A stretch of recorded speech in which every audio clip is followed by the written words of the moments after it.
ये चिल्ड्रन, जैसे मैंने लास्ट वीडियो में अभी तक हम लोगों ने क्या क्या कवर किया है, इसी चैप्टर से morphology of the flowering plant से हम लोगों ने क्या क्या कवर किया है। हम लोगों ने कवर किया है, एक तो हमारे क्या हो गई, स्टेम हो गई, रूट हो गई, now it is the leaf. अब जो टॉपिक हो रहा है हमारा वो होगा हमारा लीफ पर। ओके, तो लीफ होती क्या है, व्हाट इज लीफ? आप सभी को मालूम है कि प्लांट जो अपना सिंथेसिस करते हैं फूड का, वो कहाँ होता है, उनकी लीव्स में होता है, because the chlorophyll is found there. अब लीफ को केवल क्लोरोफिल ही नहीं, और भी चीज़ों की जरूरत होती है, जैसे कि वाटर है, सनलाइट है, ये सब चीज़ें नेसेसरी हैं टू मेक द फूड। और लेकिन फूड फैक्ट्री जो होती है वो लीफी होती है, और ये फूड बनाने के बाद पूरे प्लांट में उस फूड को क्या करती है, ट्रांसपोर्ट करा देती है। ओके, तो अब हम देखते हैं कि व्हाट इज लीफ। लीफ क्या है, इसके फीचर्स क्या है, कितने तरीके की ये होती हैं, और इनके मॉडिफिकेशंस देखेंगे। ओके, तो चलें। Yes, leaf lateral flattened structure borne on stem. कहाँ पर लगी होती है लीफ? स्टेम पर लगी होती है। सेकेंड है डेवलप फ्रॉम ए नोड, और ये हमेशा याद रखिए जो लीफ डेवलप होती है वो नोड से होती है। जैसे कि मैंने यहाँ पे क्या बनाया, ये it is a kind of stem, और ये क्या है, नोड्स हैं।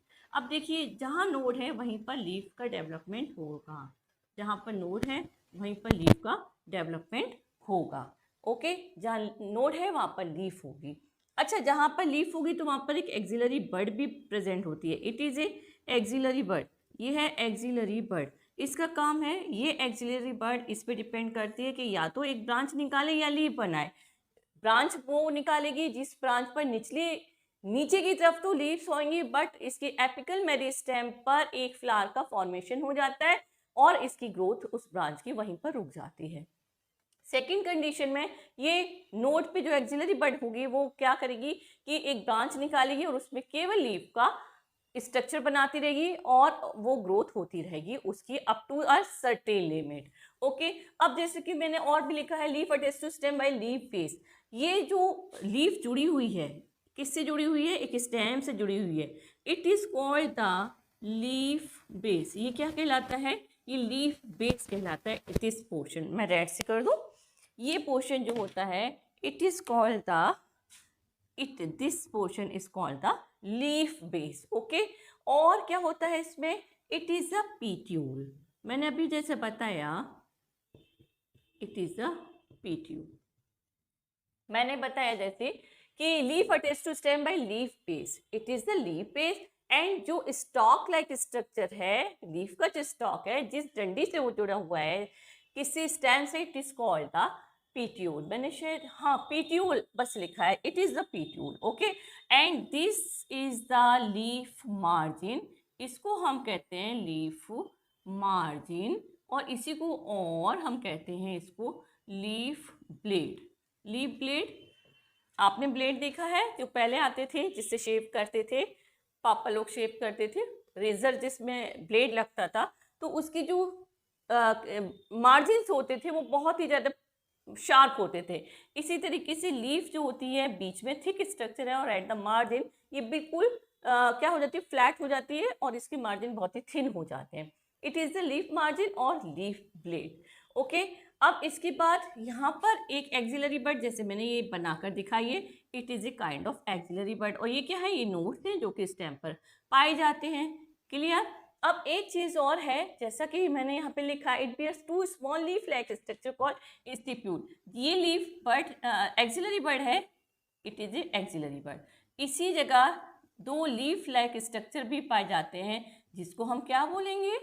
स्टिप्यूल्स, जिसको हम स्टिप्यूल्स बोलेंगे। क्लियर? या कहलाते हैं। अब ये बताइए कि पीट्यूल का काम है कि लीफ को स्टेम से जोड़े रखना, जिससे कि किसी एडवर्स कंडीशन में, जब बहुत तेज हवा चल रही है या रेनी सीजन है, उस कंडीशन में लीफ प्लांट से अलग होकर ना गिर जाए। आपने देखा होगा एडवर्स कंडीशन में छोटे छोटे प्लांट्स भी गिर जाते हैं, पेड़ भी गिर जाते हैं, लेकिन लीफ बहुत कम मात्रा में गिरती है। क्यों? बिकॉज ये जितना थिन स्ट्रक्चर है उतना ही ये मजबूत है, और केवल पीट्यूल का काम यही है to attach this leaf on the stem. ठीक है, और एडवर्स कंडीशन में उसकी हेल्प करना। क्लियर?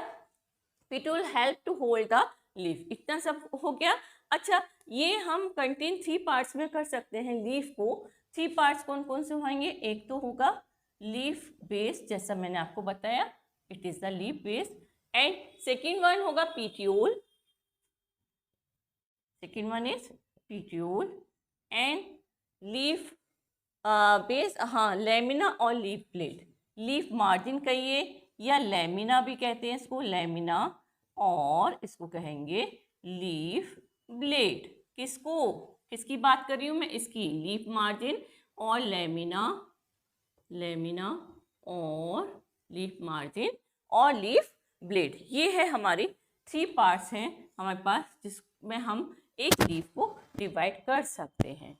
ओके, अब हम इसके, ये तो हो गया लीफ का काम। एक बात ध्यान रखिए आप कि जो लीफ होती है वो हमेशा नोट पे ही निकलती है। स्टेम के जहाँ पर नोट होंगे, जैसे यहाँ पर मैंने बताया अभी, ये जो नोट है केवल लीफ यहाँ पर ही निकलेगी, और इसी नोट पर, इसी लीफ के एक्सिल पर क्या मिलते हैं, एक्सिलरी बड मिलती है। एक्सिलरी बड के पास चॉइस होती है कि वो या तो ब्रांच बनाए जिसपे केवल लीफ लगी हो, और वही ब्रांच आगे चल के जो उसकी एपिकल मेरिस्टेम है एट द टॉप और एपेक्स पे जो उस ब्रांच के पे है, वहां पर या तो फ्लावर बनाए या कंटिन्यूअस क्या करे, लीफ की फॉर्मेशन करते जाए। ओके, 2 कंडीशन होती हैं।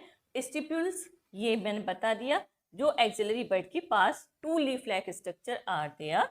एंड लीफ बेस हो गया, सभी कुछ इसमें कवर हो गया। तो हम ये 3 चीजें 3 पार्ट में एक लीफ को डिवाइड करके उसको क्या कर सकते हैं, स्टडी कर सकते हैं। ओके, तो अब आगे चलते हैं। अब हम देखेंगे कि लीफ में वेंटेशन क्या होता है, what is the venation in the leaf. Yes children, तो हम देखते हैं व्हाट इज द वेंटेशन। मैंने जैसे बताया, वेंटेशन मतलब कि जो भी लीफ के अंदर नर्व्स हैं, जैसे हमारी बॉडी में बहुत सारा नर्वस सिस्टम, आपको मैंने पढ़ा है क्लास 10th में नर्वस सिस्टम, तो उसमें बहुत सारी नर्व्स जारी होती हैं, बहुत सी आर्टरीज होती हैं, वेन्स होती हैं, इसी तरीके से लीव्स में भी होती हैं, बट हम उनको नेकेड आई से नहीं देख सकते हैं। तो लीफ के अंदर भी, लीफ लेमिना पर जो इसका क्या होता है, वेन्स और वेनलेट होती हैं, वेन्स बड़ी होती हैं, वेनलेट उनसे भी डेवलप छोटी छोटी सी और जाती हैं, जैसे हमारी आर्टरीज हैं, वेन्स हैं, तो ये भी क्या है, कैपिलरीज हैं, वो और भी छोटी हो जाती हैं। इसी तरीके से लीफ के अंदर पाई जाती है, और ये काम क्या करती हैं, इनका वही वर्क है, to transport the and water and minerals in the leaf, leaf में करती हैं और बाकी जगह पे ले जाती हैं। लीफ में क्यों करती हैं, because so that it can produce the food for the plant. अब इसमें वेंटेशन जो होते हैं वो 2 काइंड के वेंटेशन आर देयर। एक तो होता है रेटिकुलेट वेंटेशन, और एक होता है रेटिकुलेट एंड पैरेलल, एक होता है parallel and reticulate venation. Okay, reticulate जो वेंटेशन होता है, ये क्या होता है, रेटिकुलेट वेंटेशन होता है कि जबकि ये वेन्स और वेनलेट, एक जैसे कि suppose it is a kind of leaf. Okay, ये एक लीफ है, अब ये मार्जिन है इसका, और यहाँ पर ये क्या है, इसका मिड रिब है, मिड रिब से इसकी वेन्स निकल रही हैं। अब यही वेन्स क्या होती हैं, पूरे एरिया में को कवर कर लें। ओके, थोड़ा सा इसकी सही कर देते हैं इसकी शेप को। ये वाली जो वेन्स हैं जो मिड रिब से निकल रही हैं, यही आगे जाके क्या करें कि डिवाइड हो जाए लाइक दिस। अब ये इधर से निकली, ये और निकली, इधर से और 2 निकल आई, इस तरीके से पूरा नेटवर्क फैला लेती हैं। ओके, और पूरी एक जगह पर नहीं रहती, पूरी लीफ के लेमिना पर छा जाती हैं। कभी हम गौर से देखें तो ये पूरी लीफ में इसी तरीके से इनमें क्या होती है, वेन्स में और वेनलेट पूरा नेटवर्क एक बना लेती हैं। तो इसको हम कहते हैं रेटिकुलेट। रेटिकुलेट मीन्स कि a kind of network, a kind of network. इस नेटवर्क में क्या होता है, ये पूरे लेमिना को कवर कर देती है, इसी तरीके से पूरा जाल एक लीफ में बना लेती है। दूसरा होता है पैरेलल। पैरेलल में क्या होता है, लाइक दिस, जैसे कि ये एक लीफ है। Okay, suppose it is a kind of leaf, it is A mid rib, ये मिड रिब है, और इसमें या तो इस तरीके से पैरेलल होंगी, ये लाइक दिस, बिल्कुल अरेंज वे में ये जो वेंटेशन होता है वो वेन्स और वेनलेट बिल्कुल अरेंज वे में एक सी आती हैं। जैसे आपको मालूम है किसी क्लास में क्या होता है कि बहुत से बच्चे होते हैं, बहुत नॉटी होते हैं, उनका सब सामान ऐसे ही पड़ा रहता है, और बहुत से जो अदर चिल्ड्रन होते हैं वो क्या करते हैं, अपने सामान को एक अरेंज वे में बैग में लगाएंगे। आप उनका रूम देखिए कभी घर जाकर, बिल्कुल बिल्कुल इस समझ लीजिए मैनरली है ना होता है कि कोई भी चीज कहीं से भी वो कभी भी किसी समय निकाल सकते, उन्हें मालूम है कौन सी चीज कहाँ रखी है, but they like to do the work in a manner. इसी तरीके से ये होता है, ये पैरेलल हो गया और it is A reticulate ventilation. अच्छा, एक खासियत और होती है कि रेटिकुलेट जो वेंटिलेशन होता है ये करेक्टरिस्टिक होता है फाउंड इन डाइकोटिलेडन प्लांट। ये डाइकोटिलेडन प्लांट्स में पाया जाता है। ऐसा नहीं है कि मतलब केवल डाइकोटिलेडन प्लांट्स में पाया जाता है, लेकिन मोस्टली लिखना चाहिए मुझे, mostly found in dicotyledon plant में ही ये पाया जाता है। जैसे पीपल लीफ, इसका एग्जाम्पल मैं बता दूं, रेटिकुलेट वेंटिलेशन का पीपल लीफ। कभी आप इसकी उसको माइक्रोस्कोप के नीचे लगाकर देखिए इसकी लीफ को, पीपल लीफ को, तो आपको ये बिल्कुल क्लियरली दिखाई देगा, डाइकोटिलेडन प्लांट। अच्छा, इसमें एक्सेप्शंस भी हैं कि some monocotyledon plant also have this reticulate ventilation. उसका जो एग्जाम्पल है मोनोकोटिलेडन का वो है स्माइलेक्स एंड एलोकेसिया। एग्जाम्पल है Alocasia and Smilax, Alocasia and Smilax, ये है हमारे मोनोकोटिलेडन प्लांट, ये मोनोकोटिलेडन प्लांट्स। ओके, ये एक्सेप्शन है एलोकेसिया, स्माइलेक्स, और भी दो चार हैं। इसमें पैरेलल का एग्जाम्पल हम बता रहे हैं, पैरेलल का एग्जाम्पल है बनाना लीफ। ये बनाना लीफ में पाया जाता है जो कि मोनोकोटिलेडन प्लांट है। ये mostly found in dicotyledon plant and parallel वाला फाउंड इन मोनोकोटिलेडन प्लांट, ये मोनोकोटिलेडन में पाया जाता है। क्लियर? अच्छा, वेन्स और वेनलेट का जैसे मैंने बताया क्या काम है कि इनका वही काम है to put and water and mineral to the leaf, जिससे कि लीफ क्या हो, खाना बना सके। अरे भाई, इतना बड़ा प्लांट हो गया, इतना बड़ा ट्री बनने जा रहा है, उसकी सैकड़ों लीफ है, सैकड़ों जगह पे वो जाना चाहिए, क्या जाना चाहिए, वाटर जाना चाहिए, मिनरल जाना चाहिए, और क्या जाना चाहिए, जिससे कि so that the leaf can produce the food for the plant. अरे पूरी बारात आकर बैठ गई, खाना कौन बनाएगा भाई, खाना तो लीफ ही बनाएगी, है ना, तो लीफ ही खाना बनाएगी, इसलिए veins and veinlet are found in the leaf. Okay, तो बच्चों it's all about the ventilation. अब इस वेंटिलेशन के बाद हम देखेंगे कि टाइप्स ऑफ लीफ जो होती है वो होती कितने तरीके की है। बच्चों, दो तरीके की लीफ पाई जाती है, जैसे कि आपकी बुक में, एनसीईआरटी की बुक में दिया है, एक तो सिंपल लीफ और एक कंपाउंड लीफ। तो अब उसको देखते हैं। यस चिल्ड्रन, तो अब हम देखेंगे टाइप ऑफ लीफ। जहाँ तक आपकी एनसीईआरटी की बुक में है, two kind of leaf are there, two kind, है ना। एक तो होती है simple leaf, it is the simple leaf, और एक होती है कंपाउंड लीफ। मैं अभी बताती हूँ आपको कि इनमें फर्क क्या होता है, कंपाउंड लीफ। ओके, तो दो तरीके की लीफ आपके कोर्स में। Type of leaf, simple leaf. अब कौन सी सिंपल होती है, कौन सी कंपाउंड है, इसको हम कैसे पहचानें। तो सिंपल लीफ देखिए बच्चों, वो होती है जाके जिसका मार्जिन, लीफ का जो मार्जिन है, लीफ का जो मार्जिन है, like it is a leaf and it is a margin, जहाँ पर कि मार्जिन, लीफ का जो मार्जिन है वहाँ पर कोई कटाव ना हो, वहाँ कोई भी इंसिजन ना हो, और entire leaf is very smooth or smooth like lamina and epithelium, so it is called the simple leaf. ये क्या कहलाती है, it is the simple leaf. Okay, lamina क्या है, लैमिना एंटायर, एंटायर लैमिना या लैमिना एंटायर, और no incision no इंसिजेंस का मतलब जानते हैं आप? नो इंसिजेंस इज देयर मतलब कि इसके मार्जिन पे, लीफ के मार्जिन पे कोई भी इंसिजन नहीं है, एंटायर लीफ है, मतलब कि कोई कटा पटाव नहीं है। देखिए लेमिना कितना स्मूथली जा रहा है। कंपाउंड लीफ में ऐसा नहीं होता है। कंपाउंड लीफ में क्या होता है कि इसकी जो लेमिना होता है वो कटा हुआ होता है। ओके, लेमिना जो होता है इसका लेमिना, वो क्या होता है कि वो लेमिना कटा फटा होता है। और लीफ क्या होती है, और ये कटाव कहाँ तक जाता है? ये कटाव जाता है mid leaf.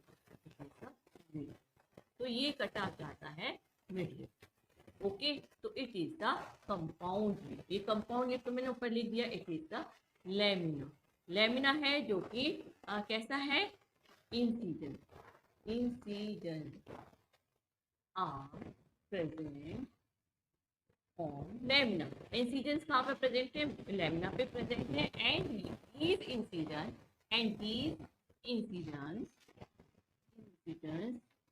Are pointed. Pointed कहिए या कहिए दीज इंसिजन्स आर प्रेजेंट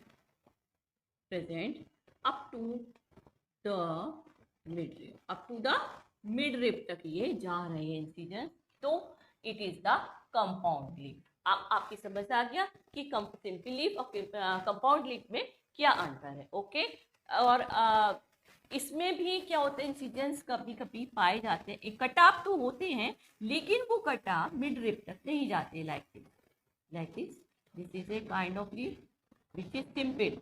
और क्या है कि ये कटाव कहाँ तक नहीं जा रहे हैं? मिड रिब तक नहीं जा रहे हैं।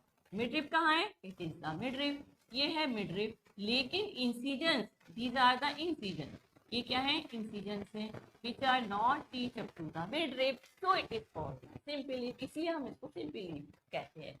But here condition is different. Incisions are present, incision present है and they are reaching up to the midrib of the leaf, so it is called the compound leaf. Is that clear? इतना आपको clear है? अब हम इसके बारे में एक दो फीचर्स और देख लेते हैं। मैं जो बोल रही हूँ अब आप नोट करते जाइए।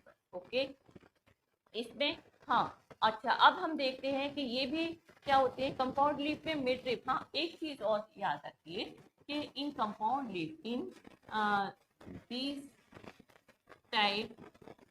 in this type of leaf the midrib, जो मैं जिसको मैं midrib बोल रही हूँ, midrib is called and midrib को ही हम क्या कहते हैं? रैकिस। ये आपके लिए एनसीईआरटी की बुक में दिया हुआ है। इसको हम बोलते हैं रैकिस। कंपाउंड लीफ में whenever we are talking about the midrib, जब हम मिडरिब के बारे में बात करेंगे तो हम उसको मिडरिब ना कहते क्या कहेंगे? रैकिस कहेंगे। Is that clear? लेकिन जब हम सिंपल लीफ में मिडरिब कहेंगे और कंपाउंड लीफ में रैकिस कहेंगे। Is that clear? एक दो फीचर्स और भी हो सकते हैं इसके, जैसे इसके एग्जाम्पल देख लीजिए पहले। कि एग्जाम्पल तो वही है, जैसे नीम की लीफ एग्जाम्पल है। नीम की आपने लीफ देखी है? नीम की लीफ है, पीपल की है, ये क्या है? इसके एग्जाम्पल है। Okay, it is the simple क्या है? Simple leaf. ओके, और इसकी कंपाउंड लीफ का क्या है? इसका जो कंपाउंड लीफ का एग्जाम्पल दिया हुआ है आपकी एनसीईआरटी की बुक में, वो दिया है सिल्क कॉटन। सिल्क कॉटन आपको नाम दिया हुआ है। ओके, तो ये एक तो इसका एग्जाम्पल और ये नीम का एग्जाम्पल, ये आपका सिल्की लीफ है और वो कंपाउंड। इसलिए क्लियर? इसको नीम को करेंगे हम कि नीम की जगह हम दूसरे वो करते हैं, इसको हम नीम एग्जाम्पल नहीं मान सकते, इसको हम करेंगे ओके। पीपल की जो लीफ होती है, it is the example of simple. अब हम देखते हैं ये कंपाउंड लीफ जो होती है, कंपाउंड लीफ जो होती है ये भी दो तरीके की होती है, तो पिगनेट कंपाउंड और एक पामिंग कंपाउंड लीफ। एक तो होती है कंपाउंड लीफ, ये मैं फिर बाद में आपको इसको रख करके बताऊंगी। एक तो होती है पिगनेटरी कंपाउंड, पिगनेटरी कंपाउंड लीफ, ये मैं शॉर्ट में लिखी है, और होती है पामिंग लीफ। कंपाउंड लीफ, ये दोनों तरह की लीफ होती है। अब हम केवल कंपाउंड लीफ को देखेंगे और फिर उसके बारे में डिफरेंस कंपाउंड फार्मिंग कंपाउंड में क्या